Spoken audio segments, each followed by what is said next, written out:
Yay! Hi everyone, welcome. This is the Midweek Zap. My name is Zara Altair, and today we're going to be talking about sales on social media. Is it possible? Maybe yes, maybe no. And with us today are Ben Fisher from Steady Demand and Susan Finch, two people who work a lot in social media. So I know Ben's familiar with this.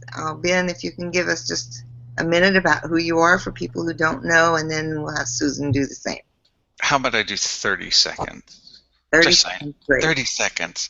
Now, Steady Demand, we are a social media management company and social media optimization company, I guess is the best way to put it. And we use content and storytelling to help brands convey their messages as well as connect with their customers, show up in personalized search, and it has a little bit to do with semantics, but we won't go there right now. And really, we just help increase the reach of our customers and get actual, real engagement that focuses entirely on the buyer's journey, which is what we're talking about today.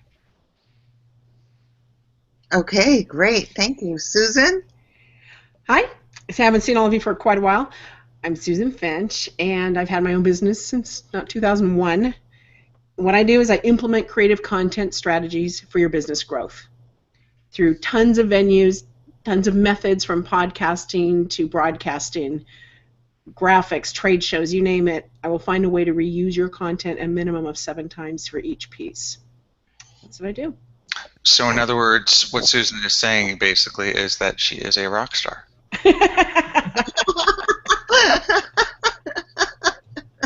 I'm just right. fun. I'm one of those, I do leftovers. I use scrap fabric. I mean, anything I can reuse many times. It's kind of what I do. I create from scraps and pieces. I call it stone souping. Yeah. Cocktail of stone. Oh, I think it tastes better than stone soup. We have better ingredients than that. I create much better ingredients than stone soup. You know, you're talking about creating from nothing, so our clients ask us, well, how do you create content if we don't have a blog post? I said, we just say, we pull it out of thin air.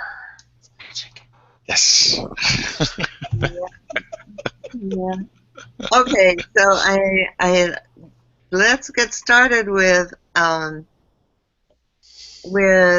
conversation, and let's talk about, well, on social media,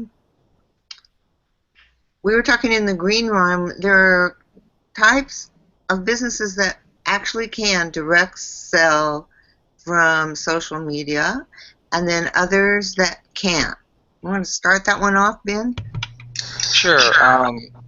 Well, I think Susan really brought up a really awesome point when we were in the green room, and that's this, right? So we were talking basically about, shiny, pretty objects, basically. In my example, I was talking about this watch company that we work for, and they sell high-end luxury watches. Minimum entry purchase is around $800, and they've got watches that go up to around 10 grand. Okay, so with a $10,000 watch, you have a very specific type of buyer. They are a collector. They've got disposable income, and they know a lot already about what they're going to buy. I'm not going to spend 10 grand on a watch. I'm not going to spend $500 on a watch. I don't even have a smartwatch. So, but they have really pretty detailed pictures. And on another side of that, we have another client who sells rings and jewelry, basically, and some custom, but some that are just their designer jewelry. These two customers bang it out on social media all day long. Where a watch collector says, oh, I just noticed that you got the blah, blah, blah, blah type of brand in, and you've got it in this kind of color, and I see you're sold out. When are you getting it back in? It comes back in, they post on their Google Plus page or Twitter or whatever, oh, I just bought one, thank you so much. And it's like, hey, yay, customer made a sale, awesome. But they got found. And so, yeah, we can have pretty pictures out there, and we can say, yes, people can buy from pretty pictures, and they will buy my stuff because I make pretty pictures of whatever the art thing is. Many things are art that people don't realize. Hair is art. Nails can be art. Whatever it is can be art. Clothing can be art. But you need somebody to guide you to create the content properly to get found. And that's a huge difference in I have great stuff and I can take photos, then I have a strategic plan to get found. And I have the patience to build that audience slowly through my reputation, my value, and my pretty pictures and my connections. Because if you don't have all those things in place, your pretty pictures and your pretty product don't do any good. Exactly. And on a couple of those points, right? You talk about the being found and taking time to build the audience. So like with watch collectors, when we first started their Google Plus page, we started with a very wide, large net in finding followers. You had to, right? But then we quickly found out that there's these group of watch collectors, and there's a lot of them. So we started building collections around watch collectors, collections around the price ranges of products, things that are very targeted. When we write our content, we write long-form content. It's not just, hey, buy my watch, or hey, check out this watch. We're talking 200 to 400 words in a post, right? For all of us who have been here on G Plus for a long time, we know that sometimes long-time form posts really work. And for brands, it really works. If they're written well. Yes, I agree with that. Pro tip: hire somebody who has a PR journalism degree to do your social media. It does wonders. Even if you only can afford them to proof and edit. Yes, I agree. I mean, that's the minimum that you all need. Yep. So, but you're right. So having the great content and also playing that long-term strategy of building that trust and allowing the customer to find and engage when they are ready. That's the most important aspect. So guiding them through, the awareness, and they know your brand, then they start to consider your brand, and then after that, all of a sudden you become a preferred vendor in their mind, and it's like, I really love this watch brand. It's also to the point where they become a loyal customer, and then they become your advocate at the end of the day, where they're like, oh, I buy all my watches from this place. And that's the funnel. And that's the entire buyer's kind of journey. Well, I think people get so caught up and not everybody here, small business owners too, aren't always familiar with that sales funnel is and that process or that journey. It's all the same thing. Mm-hmm. Where are you engaging with them for the first time, or where are they discovering you for the first time in this process of consideration? And is it a necessary item, and is it a pain you have to solve for them? Is it something to fix a hole that they have so they need to watch something pretty because I had a boo-boo day? Where are you coming in? And it could be a very short process. It could be a very short window that it's one time they found you by accident and I want it, to I've got to save up for this, or I'm only going to get this once, so I'm going to make it, I got to do some research. So knowing where you fit into your typical buyer's journey, it's different for every product. And so, for a house, it's one kind of journey. For a watch, it's another kind of journey. For a restaurant, it's another type of journey. For software that I need a CRM for my company to run it, and I have a sales team of 50 people, that's another journey. So the first thing you as a business owner and somebody that offers a service or product, you folks have, got to identify what is the typical journey. Because if they're never going to do it this way, I'm not going to address it that way. But if they do it this way, and sometimes this way, I'm going to address it those ways and cover my bases to catch them whenever they jump on the train, whatever stop they're at, and they get on board. I want to fulfill that point for them. And one thing I'll add to that, Susan, and that's perfect, is that in asking, you have to ask that question to yourself. right? 100%. What is my buyer's journey? What is my client's journey? What is my existing customer's journey, even after they've started doing business with me? So once you ask that question, how do you find that answer? And I think a lot of business, actually I know a lot of businesses have a very difficult time answering that question. Yeah. And one way that you can answer that question is by asking a very simple question. And that is, and you can look in your databases or your emails or your CRM or whatever you have to find this answer. And that is, what do my customers ask me during the buying phase, the fulfillment phase, and the support phase? If you can find out the questions, a lot of questions that people ask, similar threads that people ask during these phases, you can now build a persona, basically, based on that information. And once you have that persona, whether it's Billy Bob or Joey Jean or whatever it is, and they like collectible watches, and they go to these types of websites, and they like this kind of information, and they buy watches once a year, and they like specials, or they like to be treated specially. Once you know who that is, their age range, etc., then you can start to use all of your marketing channels, really, to address those pain points and address the kind of questions that people have in mind, so you have the answers at the right time, the right place. Right, and you brought up a good point, too, that some people forget or they drop the ball on that advocacy group. Your advocates can get you more business than anybody because they might be done. You might be a one-time thing for them. But they can still continue to be so pleased even though you don't get any more of their money directly.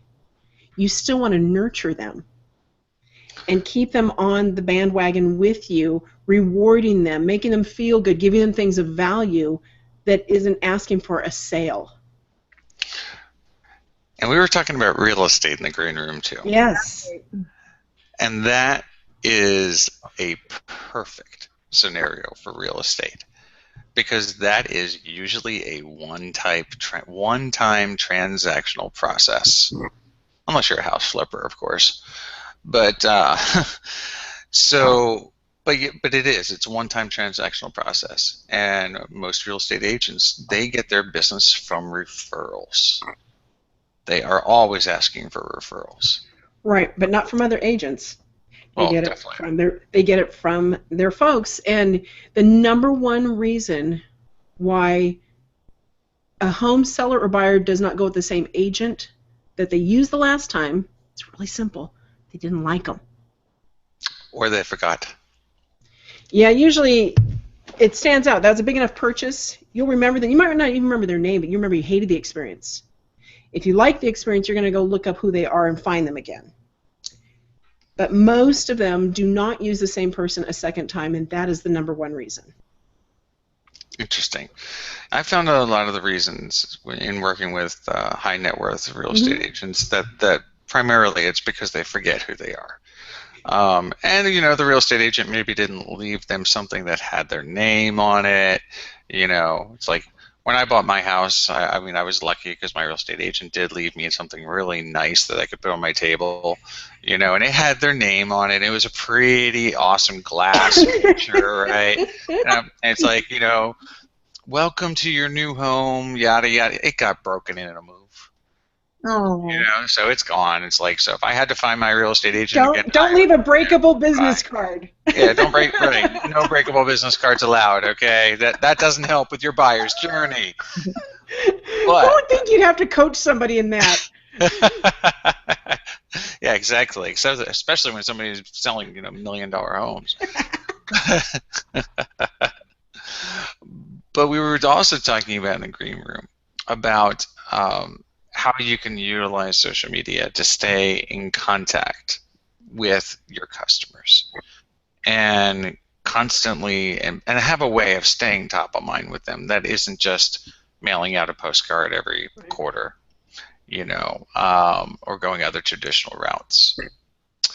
And it's like that's why one of the reasons that I love Google Plus, I love Twitter, is that you know, and even Facebook, is you can take, you know, email addresses, whether they be existing customers or whether they be leads that you've gotten, and you can put them in and you can see if they have a social media account, and if they have a social media account, you can follow them and they can follow you, and they can choose if they want to stay in contact with you or not. And like you said, if somebody likes your real estate, if you like your real estate agent, you're probably going to follow them. Right. What I found with that, you know, taking it the next step is, so here I am. What I love about Google Plus is we can make collections, we can make lists, we can make circles, we can do all these different things. We can also on Twitter make lists. We can make groups on Facebook. And so I have one of my broker clients, and he's had great success in making these categorized private lists, and some are public. When he wants to support local businesses, he has a whole public list of businesses I love in Denver type of thing. And so he can check that news feed, just that list, to see what they're all doing and share it out and brag about them, or remember, you know, hey, I was just there last night, it was great dinner. You know, it was good to see you.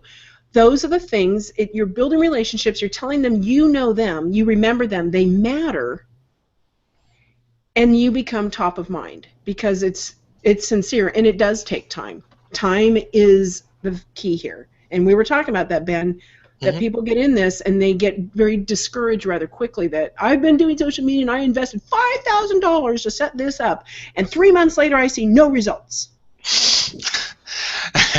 I just had a conversation with a wonderful customer of ours. She's really a gem, out of Silicon Valley. She's, do I hear a butt coming, though? Oh, you got a big butt coming. We're talking extra plus size. So, but great woman, smart, extremely intelligent. Sells homes, you know, we're talking anywhere from 10 million plus, right? Okay, ultra high net worth individual just in herself. And so when we talk about time, so we're in the project 1 month, 30 days. Yeah. Now, I know we've all heard this horror story, right? We've heard it. It's like, you know, customer comes back, where are my results? Where are my leads? And, you know, I've spent all this money with you. Okay, now, first of all, back it off realistically. A real estate agent usually needs only one listing or one buyer a year, and that'll make up for whatever they've spent on whatever kind of marketing they're doing. Unless it's Zillow or Trulia, then that's a whole different story. So where they pay for leads, ungodly amounts. Anyway, but when it comes to social media or even SEO, so she came back, and the core of it actually is that understanding the process that the buyer's journey is, and understanding that, and I really want to hit this one home, because if you are a consultant or if you are a buyer of social media services, then you need to understand this point, and that is that social media only plays a part of a marketing strategy. It is one component. You have to have. It is not the strategy. Right, exactly. It used to be you only had 3 to 4 touch points that you needed to have with somebody. Why? Because we were doing business in person, we were doing business on the telephone, we were doing business through networking. Now I believe the average is anywhere between 4 to 10 touch points. At least. At least. And so explain for some people that aren't familiar with the term touch point. Sure. So one touch point is what we're doing today, right? We're here, we're on a hangout, we're sharing information, we're educating. So for everybody that is watching this, this is a touch point. You see my name, you see Susan's name, you see Zara's You don't see my name. All right. So this is Susan Finch, by the way, everybody. Just saying, Susan Finch. I'm assuming SusanFinch.com. Yep. Yes. Okay. Make it easy. So there is a touch point, right? So if you like what Susan has to say, contact Susan, but that's not going to make a sale. Okay, maybe. Anyway, because it might be a final touch point or one. Anyway, so a touch point is just exposure in general. I don't care if it's you read a blog post, you read a tweet, you read a Facebook post, you read a comment in a group, you read a G plus post that just was going through your stream, or maybe it's somebody like the wonderful Zara Altair who just says, oh, you need to go talk to Ben or you need to talk to Susan. Why? Oh, they're awesome. They know what they're doing. It doesn't matter. Each one's a touch point. A billboard's a touch point. A radio advertisement's a touch point. But the fact is for your buyer, they need to be touched multiple times in a good way. Not in a creepy way. You know what? Yeah. And for people who are just starting out, I think I use the number 9 times. It's a good number. I mean, it just depends on the industry. But if you want that person to really put you top of mind, they need to, the first time it may just flow by, but as they keep seeing what you have and it keeps resonating with them, they're like, oh, maybe I should pay attention to what this person does, whatever it is, if it's real estate or technology, and right now I've been working with some clients, not on social media, but on their web and web presence and writing, and I said, so who's your, I asked my contact person, they said, who is, your target market? And they had to go ask somebody else who the target market was, and I said, I can't help you till I know some of these things, and these are the reasons I'm asking, and I think it's the same for anyone. And if you're doing it yourself, it's still the same. You have to go through that process of what Ben described earlier as where are they, where is your target new customer, where are they on the buyer's journey, and you want to reach them at each one of those points. And anyway, following up on that earlier, William Rock said reuse your content in at least 7 places. So Susan, that resonated. It's called atomize it. Oh, there's so much you can do. It's so fun too. Atomize it. If you got the time, atomize it. And it's a time thing. I mean, I have people that have piles of content, and their biggest detriment is they don't have the time to make use of it. It's like, we created this great content. We did these 15 videos. Now what are you going to do with it? I don't have any more time. I have to go do this other thing. Well, that's where you need people to help you pull it apart and come up with a plan. For every video, what are we going to do with it? Okay, we're going to do this, and this. And so it's like a checklist. And some of it, I'm going to have the intern do this. I'm going to have my person that I hire on Fiverr do this. I'm going to have my right-hand person do this. So you know where you want to prioritize for the type of spending you want to do. And I'm assuming, guys, you want to grow, you're going to have to bring on somebody else. You can't do it all yourself. You just can't. And you will burn out. You will get resentful. You will be tired, and you'll do crappy work. It's called delegate or hire. Yep. Either that or you're gonna die.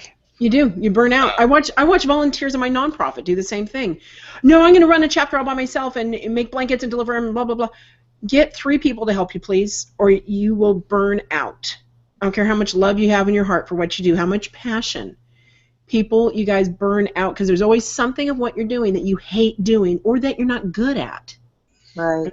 And that's what you have to identify early on, so then you can go seek those people out that have the passion for it, or in your budget, and are great at it.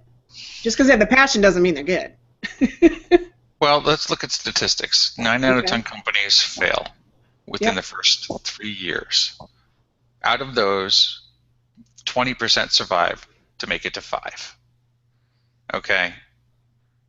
Don't fact check me on that, because I'm not exactly sure if it's 100% it's like still that. good numbers. That sounds good. But it sounds good. That sounds good. Yeah. But it's around that. So, but the fact is that one thing that I see very often was with small business owners. I'm fortunate to have been in business since I was 18 years old.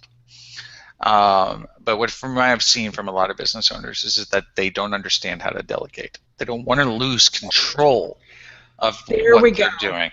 That is huge. And I just did a show recently with a CEO of a lead generation company. And part of it, that's exactly what it is. You think that you're of value then, that you're proving your value. And if you work for other companies too, if you hold all the things in your hand really tight. And I'm a Warner Brothers fan, so I'm a Bugs Bunny fan, folks. If you've ever watched the Bugs Bunny episode where he reaches in the hole and he grabs it out, oh, I crushed it. And the tomatoes dripping through his hand, it's because he held it too hard. When you hold control that much, it's all going to leak through, and any possibility for success you have destroyed. Because let it go. Be of value by trusting and helping other people build their skills so you can continue building the skills you are great at. Exactly. And so with the fear of becoming into a business speaker motivational kind of series here, we'll bring it back to the buyer's journey and to social media. But that is, of course, I mean, that's very wise, and it's very true, Susan. 100%. It really is. But to bring it back is that if you're trying to do it all by yourself, you're going to fail miserably. There are going to be 1 in 10 who are going to do it fantastic. Stepan Hovnanian, for instance, is a great example of that. Good friend, known him for years, been on Plus for over 4 years, just like all of us. And he was able to atomize his content, reuse it in everywhere he could, do shows, do everything by himself, and do it exceedingly well. And it got him noticed. He just recently got a job off of this. But he's able to do that. But not everybody is like that. Right. And the problem is that if you don't surround yourself with greatness, you're doing a disservice to your customers and your potential customers. And why I say you're doing a disservice is because if what you do is great, and ask yourself that question, is what I do of value? If what you do is of value and what you do is great, then you are not telling your customers or your potential customers about it. And that right there is a crying shame, not only for your pocketbook, but for your customers. You have just wronged somebody or multiple somebodies because you're not in front of them. You're not telling them about yourself. And I say this about sales all the time. And I learned this actually from a really good friend of mine, Adam Zale, who's my VP of sales. And because when people are afraid of cold calling, for instance, one way to get over one way to get over the cold calling word is to understand that you're doing a disservice by not reaching out to somebody and telling them about what you do. That is a great way to put a spin on that, because people hate that rejection of cold calling. Yeah, but when you find that person who needs what you do, mm-hmm. It's magic. It is magic. It is magic. Of course, Adam is pretty wonderful on the phone, so. Yeah, he is, of course. Yeah, yeah, he's great. I mean, he can talk to anybody, but he loves the people that he talks to, literally loves them, because he knows that there's a pain point to be solved. For instance, it's hard to write a thought-out Google Plus post, 200 to 400 words. It is. Most people can't even write 15 words without agonizing over everything in the grammar and the punctuation and you name it. And it's like, oh my God, I've got to make a status update. And the world's going to see this. So imagine doing that every single day for multiple platforms. Who has time for that? And when you're running a business, you don't. You have the time to run your business and fulfill your needs for your customers. So anyway, that's all I got to say about time and cold calling. I promised people earlier today on one of my, speaking of Google Plus posts, on one of my Google Plus posts that I'd talk about my Mr. Rogers data density factor in social media. And so I'm going to do that for just a second. Please do. And that is that people tend to look at social media, it's right back to where we were at the beginning, as this one thing, but it's not. It's part of your overall business, and I think several people here in the audience today would agree with me, especially David Leopold, that that your social media presence is part of what builds that total perception of who you are. It's one of the touch points, and ideally you would want them to go to that major touch point, your website, but that may not happen. It may not happen, and that it's just that for everything that you do and do well, and why you would want someone like Steady Demand or like Susan to be managing your social media presence is that they know how to do it, and they understand the concept that your social media presence is part of the big picture. And I call it the Mr. Rogers thing, just because I just remember Mr. Rogers singing about everything grows together because we're all one piece. And I think that's just a simple way of saying, social media is part of the big picture of your business. And that if what you do well isn't social media, you're going to benefit from finding people like Susan and Ben who know what they're doing and do it well, and also understand the buyer's journey and will pull from you, however possible, what your target customer's buyer's journey is, because it's part of the whole tactic of social media. So I just wanted to put that in there because it's all part of your business and has to do with along the lines of the business development we were talking about earlier. But I do think that people need to be really aware and to strategically plan in their business how much time they're going to spend on social media. We were talking in the green room earlier about that, the time spent and the time spent on Hangouts, for instance. And I was sharing a great conversation I had with Ammon Johns probably almost 2 years ago now. And he said, you need to limit your pub time. And, you need to think of it as the time that you're hanging out with people and having fun and that. And so that you're spending the majority of your time on your business. And so it's really beneficial to know the things that you do well and to find the people who will work with you in a synergistic manner to help build your business. Whoa, okay, that was a platform speech, so I'll stop. Well, as my husband brought me one of my favorite little vices, got my touch.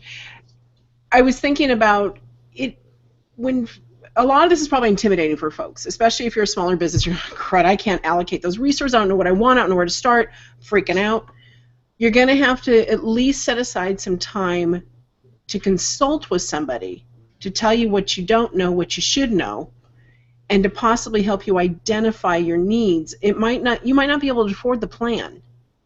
You might only be able to get the plan and say, okay, I can do these pieces right now and get my feet wet and save up to do more, because not everybody has that money to invest right up front. They should, but they don't, and that's the reality, and that's why those businesses fail. But if you can, sign up with, somebody, like Steady Demand or like me or somebody like us, that you trust and you've seen that they have had good results for people and they're in more than one industry, because you don't want anybody that is just so myopic, because all industries actually play into every industry.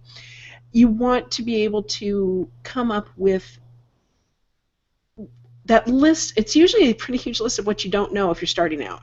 You might think, oh, my buyer is blah, blah, blah. She's a 35-year-old female who likes to ride, driving great big SUVs, and she's a soccer mom.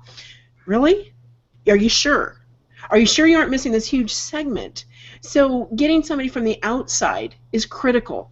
And getting professionals from the outside as consultants is critical. You might think you know your buyer's journey. You may have just seen the experience of somebody who bought from you, and you think that's the buyer's journey. That's not the buyer's journey. It isn't. You can have 100 customers, and you can say, I know the buyer's journey because these 100 people bought from me. But why did the 5,000 not buy from you? What journey did you not invite them on that they should have been buying from you, because they would like your thing too? And that would look good on them. They would be good in that house. They would like that service, whatever it is. So don't be so caught up in your own little micro world that you forget to look at the outside and from different perspectives and different professionals with years of experience to help you open your mind a bit to define what you don't know. Gosh, a couple things on that. How do you find the non-buyer journey, right? Which is the buyer who thought about you, but did not buy from you. Yes. Where'd they fall off? Yeah. So I'll recommend two things. Number one, hire somebody like David Kutcher, and he'll look at your analytics and he'll build a great dashboard for you, and it'll show you where people are dropping off and why you have a bad bounce rate and a horrible abandonment rate if you're selling things online. Number two, use a software like hotjar.com. Hotjar.com, great visual analytics. It does everything from heat mapping to funnel optimization. Ooh, to form that's a good tip. optimization. Hotjar.com. Yes. I'm checking it out. Okay. That one. It'll even do a little pop-up survey that you can put up that, after a person's been on a page for a certain amount of time, you can ask them a question. Little things like that optimize the buyer's journey, and then find out why the bleep somebody didn't buy from me, right? Did I just say bleep? I just said bleep. You Whatever. bleeped yourself. I bleep myself. We don't have any post editing here, so why not? So that's one point, and I hate it. I'm going to lose my train of thought right now. Shoot me. Of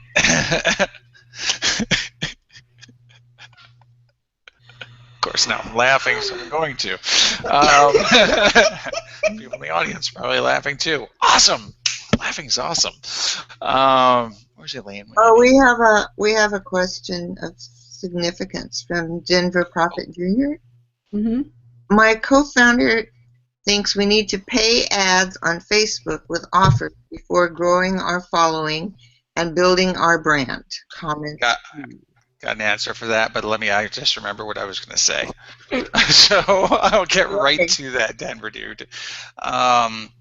By the way, long time no see, man. Yeah. So okay. The other thing I was going to say was this: is that if your business is making under, or I'm going to talk to two people here, but never mind. Anyway, so if your business is making under $1 million a year in revenue, okay, not gross profits, net profits, just gross revenue, and you are under 5 employees, outsourcing your social media to a professional company is not realistic because you are still in your growth phase. So you will never contact somebody like me or Susan. Well, I don't know. I can't speak for you, Susan. But so you won't. Basically, you don't want to outsource at this point because you're still young, you're still growing. You need to put that money into other things. But you can, like Susan was saying, you can get interns. You can go to a local college. They can help you. You still definitely, of course, you need to buy the persona, but then you can start. So that way, anyway. I just wanted to put that out there is that Mm-hmm. Keep in mind that dollar figure is that, and I'll tail end that with a question that I ask any customer that raises a red flag when I'm talking, or prospective client, when I'm talking to them, and I tell them what we charge, right? Which I'll just put it out there. It's like we charge $600 per social media channel that we touch, right? That's a lot of money to most businesses. But the thing is I usually will ask, if a customer goes, well, that's kind of expensive just for Twitter or just for Google+. but I really want to do it because you get great results, what you show me, your customer testimonials, etc. I ask a very simple question, and that question is okay, so if you start this program and it does not produce for what we consider, and we've set the expectation, but what you considered a tangible result, if you made no new sales from this effort, would you go out of business? Would it really hurt your business? And if they come back and go, yeah, it would really hurt my business, then I simply say, then this is not for you, and you need to find another way to do it. Right. And now, I'm just going to back you up a bit on that $600 a touch. People are going to say, you mean every time you tweet, you charge me $600? Oh, God, no. So clarify that. That'd be cool if I could do that. Tweets, man. No, those be some juicy tweets. Just for perspective, because people get quotes, and people quote for certain.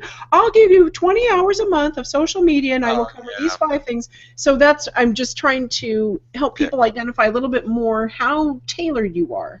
Oh yeah, to clarify that, it's like when we work on Google Plus, right? Mm-hmm. It's $600 a month. That's what we charge. There we go. To manage the entire platform, from end to end.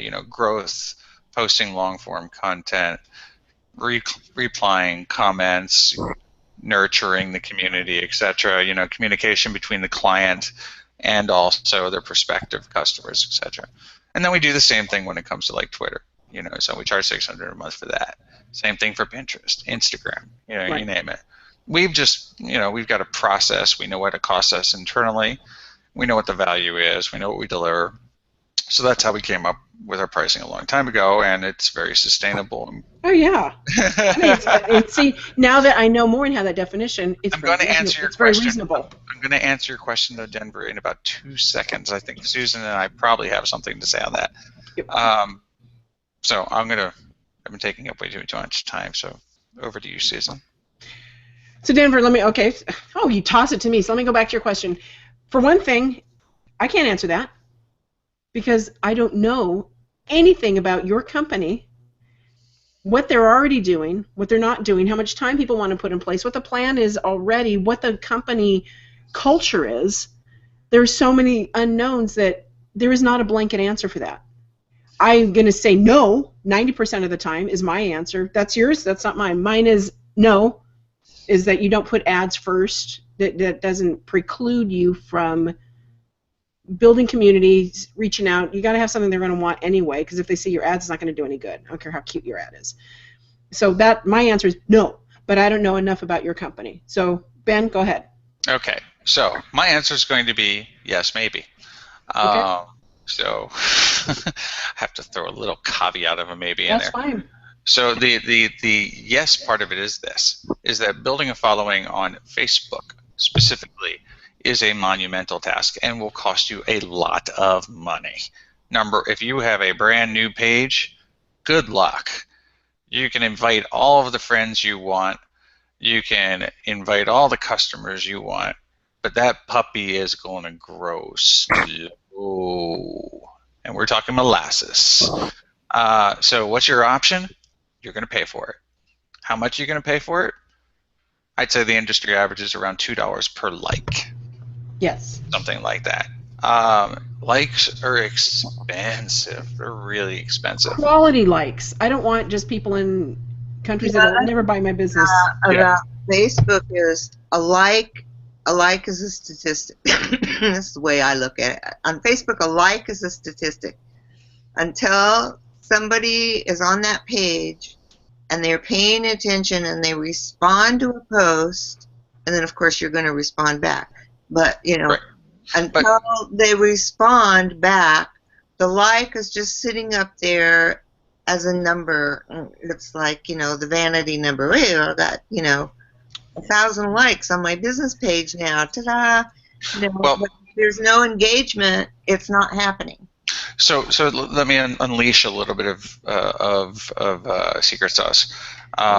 Good friend of mine is Dennis Yu, and he is like the expert on Facebook, right? He's been anyway.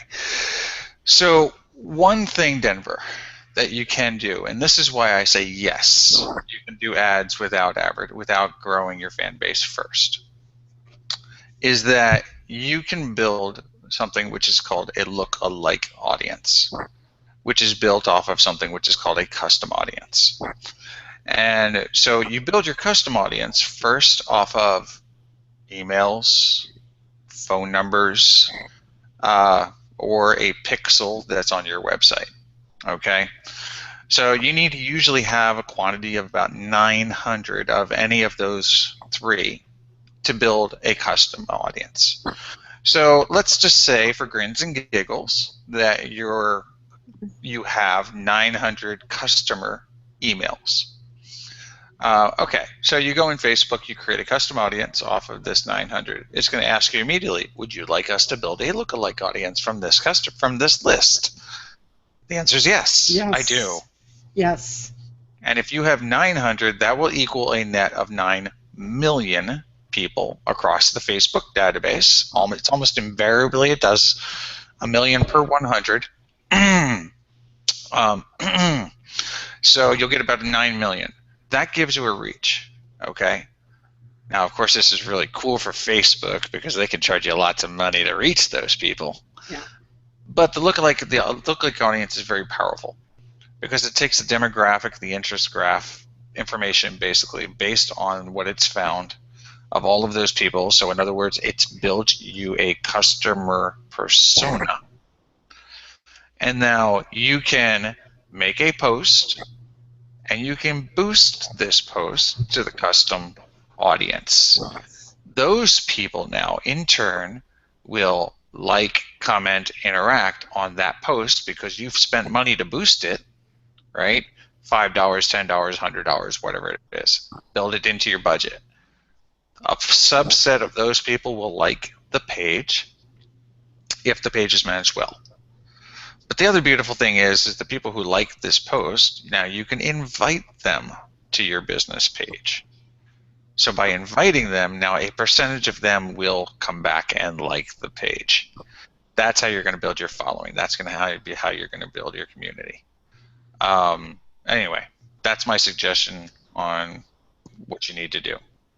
Oh, it's a good process. We are way over time. Oh. I just want to tell the audience. Well, they know. They know we're over time. Yeah, they know. But just to demonstrate how much Susan knows is she's doing all this with her wonderful smile on 2 hours of sleep last night. So yeah.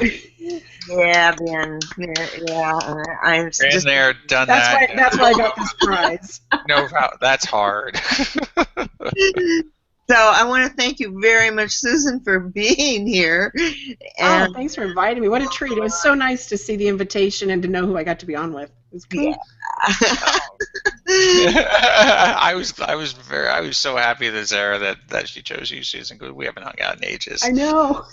It's been almost 2 Yeah, I years. was like, who's going to match Ben? Because when Ben and I first talked, he says, yeah, but we need somebody else on this show. And I'm like, oh my God, it's Ben. And Susan just seemed like the perfect person. Yeah. I'm just Ben. Anybody will do. I'm just happy with Susan. Ben. So let's take, at a last minute point, and then we need to bring it to a close. Okay. Last minute point. While you guys are trying to figure everything out and decide what your budget is, what your time is, take a breath, do something positive, because no matter what, you have to make sure that all your venues are current. That all your venues have current information, current bios, services that you're offering, current highlights, links, contacts. Make sure it all works and it's current. Check your doggone footer in your new website WordPress thing that you got with the stock template links that you always forget to change. You don't want it linking to the theme person. Check that and check the top icons as well. Make sure you filled in your blanks after you've made sure everything looks good. So that'll hold you over until you get to the real plan and the strategies. Super point. There's my PSA. Understand your customers. understand the fact that social media is not a silver bullet. Understand the fact that it is depending. I guess you agree, Susan. Yes. Understand that you need to have a holistic strategy. You need to have a sound website. You need to have data that tells you that people are going to come to your home planet, your website, and they are going to convert. Understand the buyer's journey intrinsically and be able to communicate that to your CEO, your CFO, if you're not one of those, of course, to your social media manager. Have a PowerPoint presentation on it, have a powwow, have a campfire, I don't care what it is. Talk about the buyer's journey, because everybody in the organization needs to be aligned. If everybody's not aligned with the vision, then it's going to fail. And it's just not going to work. And then again, at the end of the day, it's not just yourself you're hurting. You're hurting your customer or your potential customer. And if you can keep that in mind, if those things in mind, and execute on it, then you're going to be successful. That's all I got to say. Thank you. Thank you, both of you, Ben Fisher and Susan Finch. It's just amazing. I'm sure we could go on for another hour. Just so much wisdom. So, and I want to thank all the Zapsters, and thanks for being here. And Andrew Hatchett just said, one of the best I've seen lately. Congrats to all. Just want to give you that feedback. And thank you, Andrew. It's nice for you to come and join us. Anyway, thank you, everyone. Thank you, all the Zapsters. Thanks for all the comments. We couldn't get to them all today because, as you saw, it was just powerful stuff. So thanks, everyone, and we'll see you in May. Ciao. Thank you. Bye, everybody. Thanks, Sarah. Thanks, Susan. Thanks, Bye. everybody.